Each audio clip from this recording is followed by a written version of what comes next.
Hello and welcome to this pre-recording training. This is part 2 of our 3-part web development trainings. So please check out our previous web training with Sierra Yates if you have not already. But for now, let's go ahead and jump into this one, Sierra. Thank you, Lily. So this time what we'll be going over is the basics of a website. So some pages to include, as well as some things to try and avoid. So I built a basic website on Wix, just to kind of show you. I would say that there are a few pages that you kind of want to pay attention to when it comes to the website. But overall, let's take a step back and remember what the website is there for. I've built a lot of different websites for a lot of different people. Like I've said in my past one, I've done personal trainer, I've done a home inspection, and then I have the dealers that I work with on a daily basis that are trying to sell items. Sell their appliances, sell their furniture on their websites. So what it comes down to is, what is the website there for? You guys aren't selling anything. You aren't trying to get anyone to buy anything from you. So you're not looking at a specific age or sex or anyone like that. You are trying to make sure that the information that is needed is there for the people who need it, for the people who want to donate, for the people who want to volunteer. So your website is mainly going to be for information, as well, again, for people to be able to contact you. So the page that I want to say that I believe is the most important would be the contact us page. You want people to easily be able to reach you, know again when you're open, phone number, email, your address, as well as a form of some sort, so they can reach out to you very, very quickly. But I've also noticed, again, the reason that we have the email on here and the form is that we do have the people who don't like to fill out the form. They like to have an email and they'll just send a direct email to you rather than filling out the form and believing that a robot is going to take it. Another important page that it's going to be, that you should have on there is going to be the About Us. Who are you? What do you have to provide? What do you have to offer? Why should people donate or volunteer with you? Include any pictures that you would like to on there. A good thing to remember when it comes to pictures and galleries is just to make sure that the information isn't on top of each other. It's kind of organized. You can see things. This was a nice one that Wix actually put together for me. I didn't input any of my own images. They just kind of created this. You would easily just be able to click and change out these images if you wanted to. The next page that's going to be pretty important is going to be the donate/volunteer/partner page. This is going to be who can donate, how can they donate, and who do they need to contact if they have any questions. I didn't create that, but I do have an example here. We have another form. It gives basic information. It tells what's needed, things along those lines. Finally, we have, another page that we have is going to be an events page. This is going to let people know about any upcoming events that you may have going on at the actual food pantry. If you have anything that people can come and volunteer for, people can come and donate for, this is where you would have that information. One thing to make sure that you kind of keep an idea out for this is going to be make sure that you keep this updated again. Again, I just kind of threw this up here, but looking at this one from January, this is 2023. But if it was January for 2021, we would want information to kind of come down from there and to show what may have happened at that event, rather than letting people know that that event happens and still have information of acting like it's in the future. Finally, a page for you to look at and to think about is going to be a video page. It'll be a lot like a gallery page, except it's going to just have videos on it. If you do commercials, again, if you want to bring attention to anything, all very important things and helpful things to have on your website. There's going to be a little discrepancy when it comes to videos, though. You have the ability to upload a video in 2 different ways when it comes to a website. You have the ability to upload a video, and what you would ultimately do is we call it hard code. You would hard code it onto your website, and it would be basically downloaded.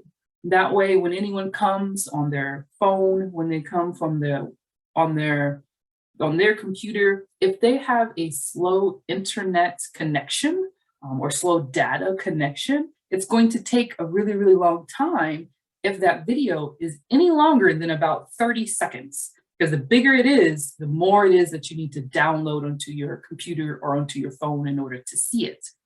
So anything more than 30 seconds is very detrimental in a way. Another problem is that when you hard code, Apple products actually completely ignore hard coding videos. Again, because it's so hard and it just usually ends up in working against you when it's too long, Apple just decided to not even accept the ability for iPads or iPhones to see hard-coded videos on websites. So you're losing potential people because they're seeing a blank space on your website and they're just leaving.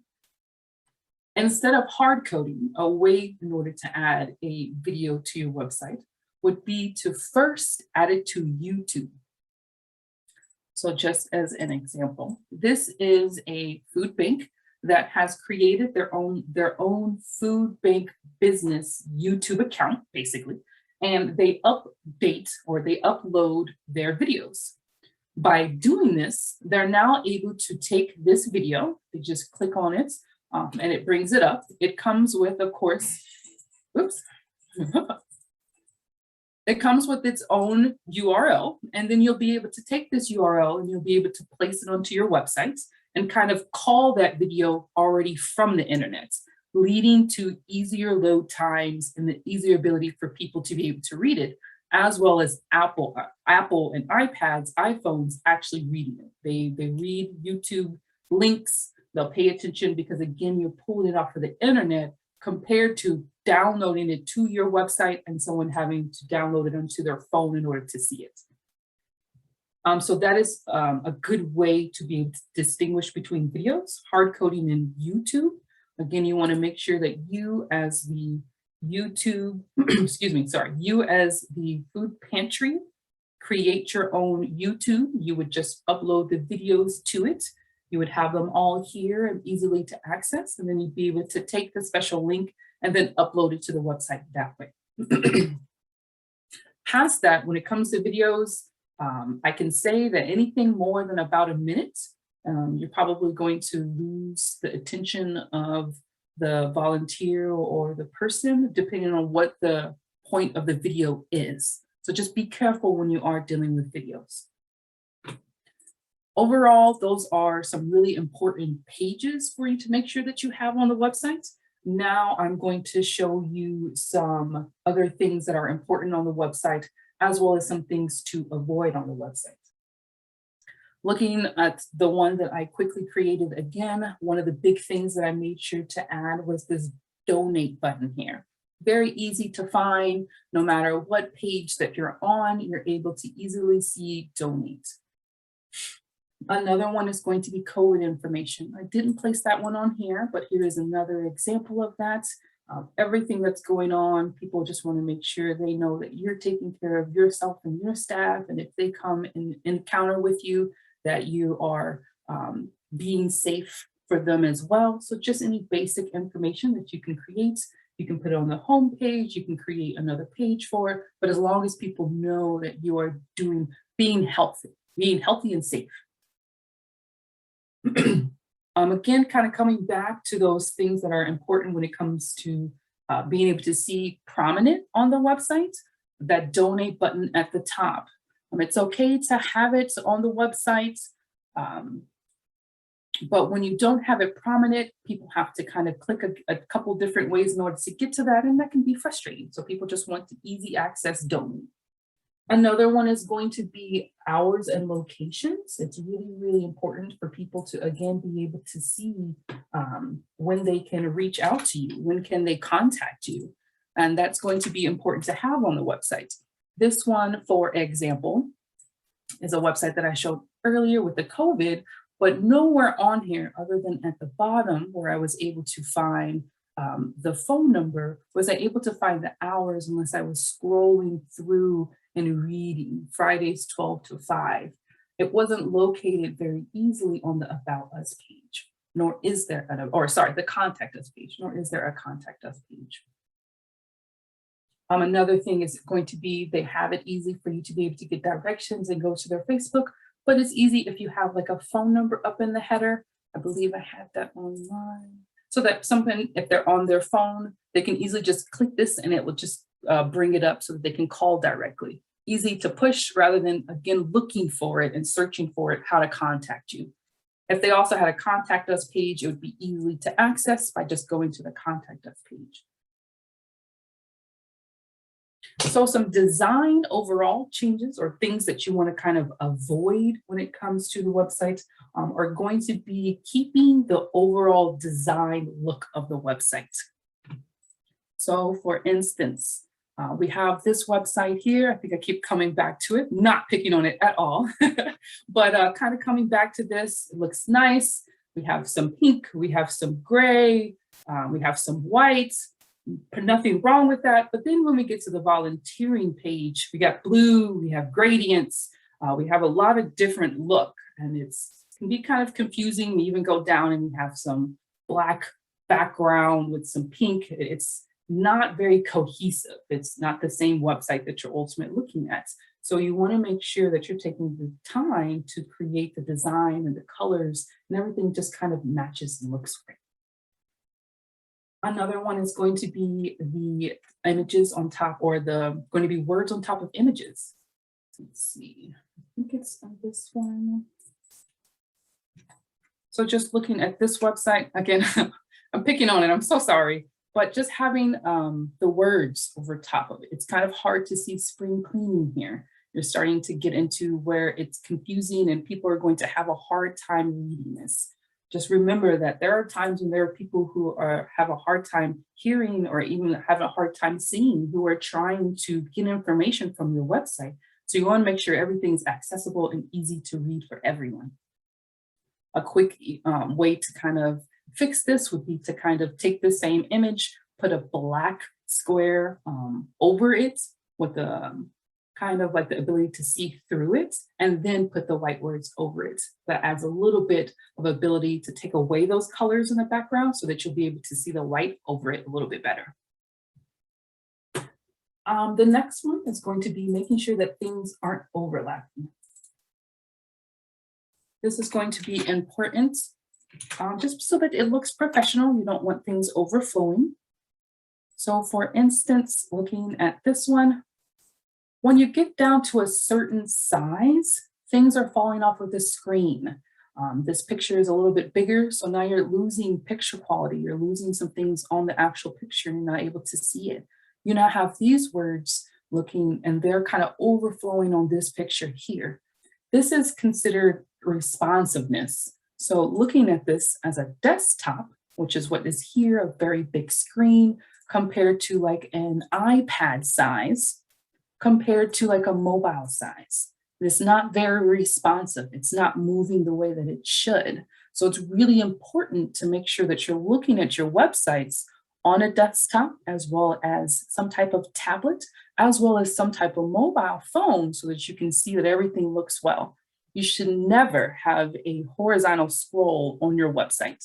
There should never be a reason as a designer or anything where you should set it up to where someone has to scroll over on the websites. People will just leave. Like unfortunately, there's nothing good about it in the design world. We don't believe in it. It's not good. It's not conducive. It doesn't help you in any way. So you want to make sure you're really working on this. Another thing that we see as we were getting smaller up here is that we're losing our navigation. This help wanted, very big, important. That's what they want to make sure people see. Just make sure that that's not hiding other things. You cannot see any part of that navigation right now. And then finally, the thing to look at is just going to be overall spacing. It's going to be really important to make sure you're looking at your spacing and where things are. That's just going to be kind of like the spaces that you see in between here. There was one that I had saw, let's see. So this one at the very, very bottom, when you're scrolling, you'll see that it starts to cut off contact information there. That kind of looks bad. It's not very much, but it does start to cut things off. This is in the design world called a parallax. You have a picture with something scrolling that moves and the picture doesn't. So this is called a parallax as a whole. Your parallax doesn't allow enough information to get some more space up there. So you want to make sure that everyone is able to see things from left to right, as well as top to bottom, regardless of what they're using. I usually see spacing issues mainly with like the very top, where if you have, sometimes you have your navigation, this is what the very top is called, and for whatever reason, you want that to scroll with the rest of the website. Sometimes with making this stick, things that happen at the top of the website tend to get hidden by things. So just an idea of something to keep an eye out for. And then again, kind of coming back to the differences between mobile, tablet, and desktop, as well as the different browsers.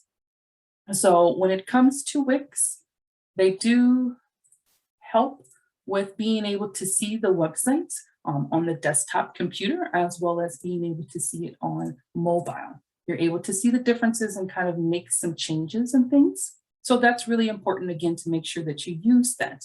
I was reading, they are working on making sure things are even more responsive. So I would think that the next step would be to make sure that they have the ability to show like an iPad or a tablet, because that is a very good use or a very good device that people use.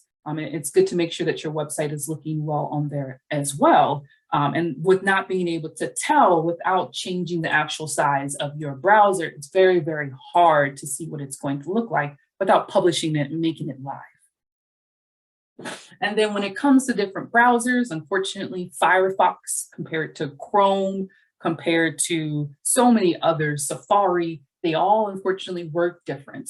Working with Wix, that's very, very good to make sure that all your information is going to work across the board, but make sure that when you are publishing or you're actually playing and editing the site, that's what this looks like here inside the actual Wix desktop, moving things around. Just make sure that when you preview and you're looking that over, take this and put it into a different browser. So I'll take it and I'll put it into Firefox as well, just so that I can make sure it looks okay on there for people who use Firefox.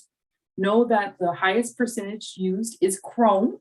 A lot of people use Chrome, but when you're using iPads, iPhones, they do automatically use Safari, so that is a good one to make sure that you test in. I know not a lot of people have the ability or not have iPhones or iPads. See if you can have a friend or someone, because there is a difference on those different platforms and you want to make sure you're able to see those.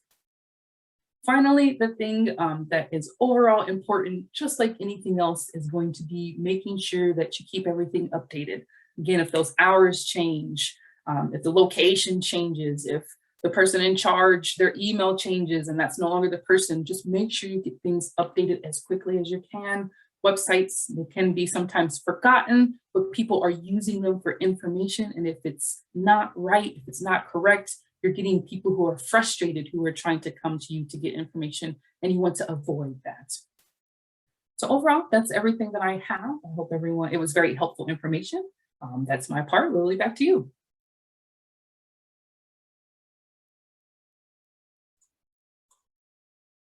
Sorry about that. Got to unmute myself. Thank you so much, Sierra, for coming to speak with us today. I hope this webinar will help you all establish a simple website. I know that Sierra gave a lot of really great tips on how to do this. If you have any other questions about any of these trainings, please contact us through our website, Arizona Food Bank Network, and we'll help answer some of these questions for you. But yeah, this is the end of the second video of our 3-part series. Thank you all so much for being here, and we will see you next time. Thank you. Bye.